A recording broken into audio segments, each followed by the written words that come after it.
అందరికీ నమస్కారం.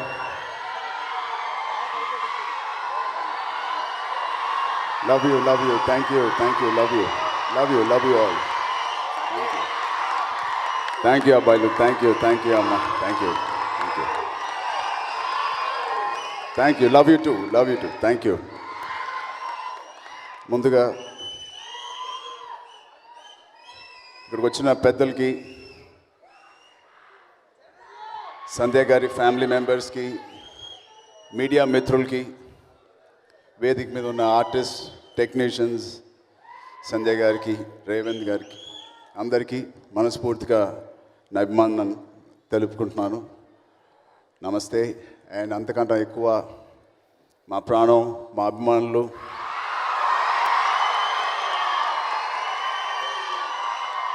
చాలా ఎంత థియేటర్లోకి మా సినిమాలు రావడం ఆలస్యమైనా, లేట్ అయినా, ఇలాగా మీరు సినిమా కేవలం మా అభిమానులనే కాదు, సినిమా అభిమానులని మళ్ళీ మీరు నిరూపించుకున్నారు. మీ ఆశ కానీ మీ ఓపిక్కి నేను ఐ రియల్లీ లవ్.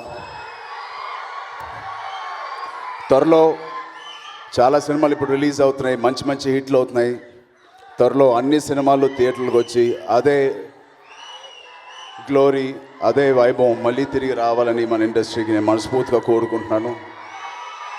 ముందుగా ఈ నాట్యం అనే సినిమా ఓకే థ్యాంక్ యూ.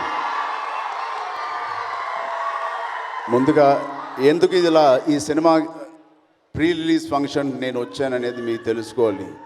కేవలం మా నాన్నగారికి, నాకు, సంజయ్ గారి ఫ్యామిలీ అండ్ ఆవిడ మాకు చాలా కాలం నుంచి తెలుసు.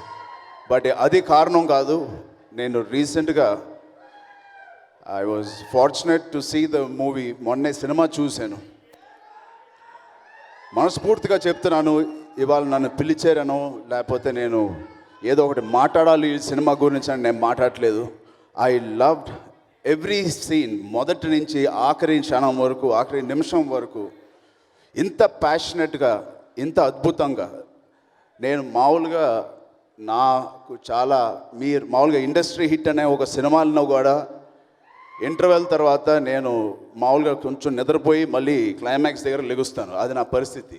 ఏ సినిమాలను అడగకండి, చాలా పెద్ద హిట్ అయిన సినిమాలు కూడా నేను మధ్యలో పడుకుంటాను. అలాంటి నా పరిస్థితుల్లో కూడా నాట్యం అనే సినిమా చాలా ఎంగ్రాస్ అయ్యి ప్రతి సీను, అది డ్యాన్స్ పరంగా కావచ్చు, లేకపోతే డైలాగ్స్ కానీ డ్రామా పరంగా కావచ్చు, ఆర్టిస్టుల పర్ఫార్మెన్స్ పరంగా కావచ్చు, లేకపోతే విజువల్ పరంగా కావచ్చు, అన్ని కోణాల్లో ఈ సినిమా మిమ్మల్ని కట్టుపెట్టి ఉంచుంది సీట్లో. అలాంటి ప్రయత్నం చేసిన రేవంత్కి నేను మనస్ఫూర్తిగా అభినందిస్తున్నాను. ఆ అబ్బాయి ప్యాషన్ నేను కేవలం సినిమాలోనే కాదు, ఇవాళ ఈ వేదిక మీద కూడా నేను చూశాను. I really appreciate and wish you Revanth. డెఫినెట్గా మా ఇండస్ట్రీకి నువ్వు ఒక పెద్ద యాసెట్గా నువ్వు ఉంటావు ఫ్యూచర్లో అని నేను మనస్ఫూర్తిగా కోరుకుంటున్నాను. అది ఖచ్చితంగా జరుగుద్దని కూడా నేను భావిస్తున్నాను.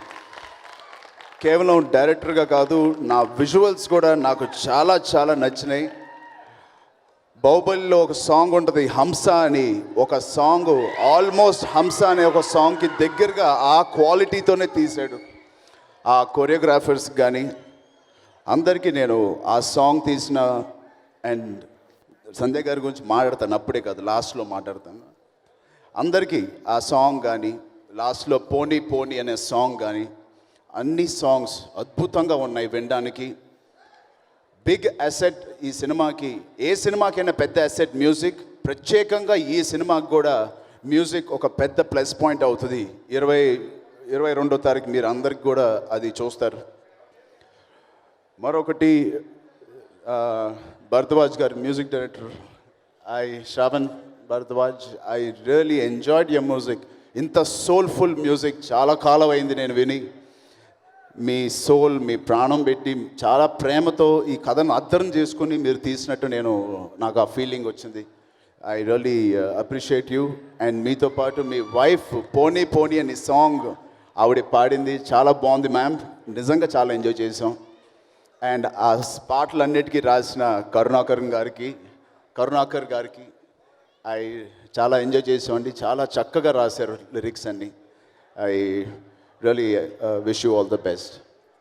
అలాగే ఆదిత్య మేనన్ గారికి we always seen him like larger than life characters చూసాం. ఇవాళ చాలా చక్కగా ఒక తండ్రిగా, ఒక గురువు లాంటి క్యారెక్టర్లో ఫస్ట్ టైం ఈ కోణంలో నేను చూస్తున్నాం. చాలా కొత్తగా ఉన్నారు sir. It's very nice to see you in these characters.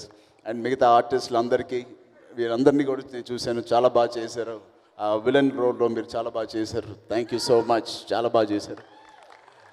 ప్రత్యేకంగా కమింగ్ ఇదే స్టేజ్ మీద సంధ్య గారి గురించి నేను మాట్లాడే ముందు ఒక చిన్న విషయం. నాకు తెలిసి బహుశా 7 సంవత్సరాలు అయింది ఇక్కడ ఒకసారి మిమ్మల్ని కలిసాను. ఆవిడ కూచిపూడి అరంగేట్రం అంటారా, దాన్ని పర్ఫార్మెన్స్ అంటారా, కూచిపూడి పర్ఫార్మెన్స్ ఇదే స్టేజ్లో బహుశా అదే సీట్లో నేను కూర్చుని ఒక 10 ఏళ్ళ క్రితం లేకపోతే ఒక 8 ఏళ్ళ క్రితం నేను చూశాను. అదే సంధ్యారాజు గారు 10 ఏళ్ళ తర్వాత ఇలాగా ఇంత ప్యాషన్తో, ఇంత డెడికేటెడ్గా ఒక సినిమా తీయడం, దాంట్లో ఆవిడే యాక్ట్ చేయడం, ఆవిడే ప్రొడ్యూస్ చేయడం, ఆవిడే డిజైన్ చేయడం, కొరియోగ్రాఫర్స్ టీంతో పాటు ఆవిడ చేయడం, ఇవన్నీ నేను అసలు ఆ రోజు నేను ఊహించలేదు. ఒక కూచిపూడి డ్యాన్సర్ ఇలా ఒక కల్చరల్ ఈవెంట్కి మనం ఎంకరేజ్ చేయాలని నేను వచ్చాను తప్ప, ఆవిడ వెనకాల ఇంత భావం లేకపోతే ఇంత ప్యాషన్ ఉంటుందని నేను ఊహించలేదు. ఆవిడ గురించి ఎంత చెప్పినా తక్కువ, చాలా తక్కువ. మేమందరం సినిమా తీసినప్పుడు ఒక 10 మంది అబ్బాయిలు లేకపోతే 20 మంది అబ్బాయిలు కష్టపడి ఒక సినిమా తీస్తాం. అలాంటిది నేను నిర్మోహమాటంగా చెప్తున్నాను, ఒకే ఒక అమ్మాయి సాధించింది, అది సంధ్యారాజ్ గారు. ఒక డైరెక్టర్ సపోర్ట్గా ఉన్న ఒక ప్రొడ్యూసర్గా, అలాగే ఆ స్ట్రెస్ని తీసుకోకుండా యాక్ట్ చేస్తూ, కొరియోగ్రాఫ్ చేస్తూ, బట్టలు కూడా డిజైన్ చేస్తూ, ఖర్చు పెడుతూ, ఇంత అద్భుతంగా ఇంత క్వాలిటీతో తీయడం అంటే ఒక మామూలు విషయం కాదు. ఒక గర్ల్, ఒక స్త్రీ పవర్ ఏంటో ఆవిడ ఈ సినిమాతో మీరు చూడబోతున్నారు. బహుశా ఈ సినిమా లాస్ట్ సినిమా, మీరు ఇంత కష్టపడాల్సిన అవసరం కానీ సిచ్యువేషన్ రావడం, ఈ సినిమా తర్వాత మీకంటూ ఒక ప్రొడ్యూసర్స్, మీకంటూ ఒక డైరెక్టర్స్ రావాలని నేను మనస్ఫూర్తిగా కోరుకుంటున్నాను. మీరు ఇంత కష్టపడినందుకు మళ్ళీ ఇంత కష్టపడకూడదు. మీరు కేవలం ఒక నటిగా మీరు ఇంకో సినిమాలో నేను చూడాలని నేను మనస్ఫూర్తిగా కోరుకుంటున్నాను. నాకు తెలుసు ప్రొడక్షన్ చేయడం ఎంత కష్టం సైరా తర్వాత, బట్ ఏ పెద్ద సినిమా క్వాలిటీకి తగ్గకుండా అంత బాగా చేశారు. నిజంగా ఎవరి కోసమో కాదు, సంధ్య గారి సంకల్పం కోసం అని ఈ సినిమా చూడాలి ఒకసారి. అండ్ రేవంత్, నీ జర్నీ 2010 నుంచి ఒక చిన్న క్లిప్స్గా మాకు చూపించారు. నిజంగా సంకల్పం ఎంత గొప్పదంటే, ఎంత గట్టిగా ఉంటే ఎంత సాధిస్తామంటే దానికి నిదర్శనమై ఈ సినిమా. ఇద్దరికి సంకల్పం ఎంత గట్టిగా ఉందంటే, ఆ గురి ఎంత స్ట్రాంగ్గా వాళ్ళు ఏం చేశారో అంత స్ట్రాంగ్గా వాళ్ళు కష్టపడ్డారు. Every day consistently they have worked to reach this platform, this stage and SIT here and make a movie. And 22 October వస్తుంది. సో మనందరం ఇది ఒక ఎగ్జాంపుల్గా తీసుకోవాలి వీళ్ళిద్దరిని. సంకల్పం గట్టిగా ఉంటే ఏదైనా సాధించగలుగుతాం జీవితంలో. Really appreciate them. And of course ఏమాత్రం అందరం భయపడకుండా థియేటర్స్ అన్నీ ఓపెన్ అయినాయి. బయట రెస్టారెంట్లకి, బార్లకి, థియేటర్స్ కాకుండా అన్ని చోట్లకి మనం హ్యాపీగా వెళ్తున్నాం, హ్యాపీగా తింటున్నాం, హ్యాపీగా ఎంజాయ్ చేస్తున్నాం. అంతే జోష్తో మనం కూడా ఒకసారి సినిమా థియేటర్కి వెళ్దాం, ఎంజాయ్ చేద్దాం. ఆ పూర్వ వైభవం మళ్ళీ మన సినిమా ఇండస్ట్రీకి మనం తీసుకురావాలి. బహుశా ఈ అక్టోబర్ నుంచి మొన్న మంచి మంచి సినిమాలు హిట్ అయినాయి. అఖిల్ సినిమా హిట్ అయిందని విన్నాను, బ్యాచులర్. మళ్ళీ ఇలాంటి సినిమాలు కూడా ఇప్పుడు వస్తున్నాయి, త్వరలో కూడా చాలా సినిమాలు రాబోతున్నాయి. ఎస్, RRR కూడా వస్తుంది January 7th. ఇంకా ఏదైనా ఇంకెవరిని మర్చిపోలేదు అనుకుంటున్నాను ఐ థింక్. అండ్ మోర్ ఒక వ్యక్తి నేను అయానా డ్యాన్స్ ఇన్స్టిట్యూషన్ నుంచి వచ్చిన ప్రతి ఆర్టిస్ట్ కర్ణాటక నుంచి బెంగళూరు నుంచి వచ్చారు. Never before Manogna the choreographer, can I have M on stage once? వెళ్ళిపోయారు. ఓకే, సో ప్రత్యేకంగా వాళ్ళందరికీ నా అభిమానం తెలియపరుచుకుంటున్నాను. పేరున చాలా బాగా చేశారు. Thank you. థ్యాంక్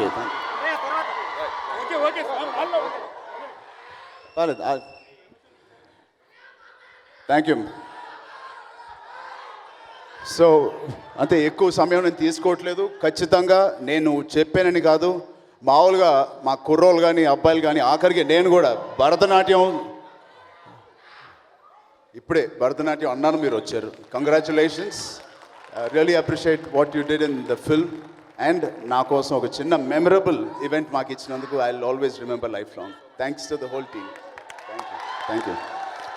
సో ఇప్పుడే అంటున్నాను, మామూలుగా చిన్నప్పటి నుంచి మన కల్చర్ కానీ, మన సాంప్రదాయాలు కానీ, సంగీతం అవని లేకపోతే భరతనాట్యం అవని, ఇవన్నీ చూడక ముందు మనకి ఏంటో మనకి ఫాస్ట్ లైఫ్ అండ్ ఇవన్నీ అలవాటు అయిపోయి ఇవన్నీ మనకి ఏంటో కనెక్ట్ అవుతుందా లేదా అని మనం అనుకుంటూ ఉంటాం. నేను కూడా సంజయ్ గారు సినిమా చూడమని చెప్పినప్పుడు ఓకే ఇది భరతనాట్యం సినిమా హెవీగా ఉంటుందా, కేవలం నాట్యం అంటే ఆ కూచిపూడి భరతనాట్యం ఒకటే మనం చూస్తాం అనుకున్నాను. కానీ అబ్బాయిలో నేను చెప్తున్నా, ఇది అలాంటి సినిమా కాదు. సూపర్గా ఫ్యూజన్, మోడర్న్ డ్యాన్స్ అండ్ మన కల్చర్ని ఫ్యూజన్లో ఒక బ్యూటిఫుల్గా డిజైన్ చేసిన సినిమా. చాలా మన కంటెంపరీ పీపుల్కి నచ్చే సినిమా. భరతనాట్యం కానీ ఆ క్లాసికల్ కానీ అదొక బేస్ మాత్రమే. సినిమాలో ఉన్న డ్రామా, ఎమోషన్స్ ఇవన్నీ కూడుకుని చాలా చక్కగా తీశారు ఈ సినిమా. దానికోసం చూడండి. ఒక అమ్మాయి సంకల్పం కోసం, ఒక అబ్బాయి కష్టపడే తత్వం కోసం మనం ఈ సినిమా చూడాలి. Thank you, wonderful, thank you so much. జై హింద్.